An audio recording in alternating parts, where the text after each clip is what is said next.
মুখোপাধ্যায়, বেহালা নিউজের তরফ থেকে আজকে উপস্থিত হয়েছি 142 নম্বর ওয়ার্ডের অন্তর্ভুক্ত কবরডাঙ্গা অঞ্চলে।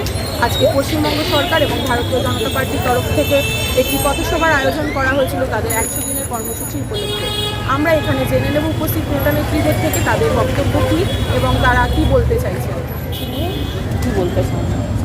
100 দিনের কর্মসূচি নিয়ে আমাদের সরকার ভোটের আগে যে ঘোষণা করেছে সেই মতো কাজ করে যাচ্ছে। 100 দিনের কাজ তো ধরুন অন্নপূর্ণা ভাণ্ডারের টাকা সবাই পাচ্ছে, পরে আয়ুষ্মান ভারতের টাকা পাচ্ছে, বাস ভাড়া ফ্রি করে দিয়েছে। আর আমরা তো অনেক রকম কাজ করছি, ট্রেনের কাজ করছি, জল নিকাশের ব্যবস্থা করছি, লাইটের কাজ করছি, রাস্তাঘাটের কাজ করছি, এসব আমরা করছি, আরও সব কাজ করব। আর সবাই যদি সহযোগিতা করে তো সবাই আমরা করতে পারবো, এইটুকু বলতে পারি।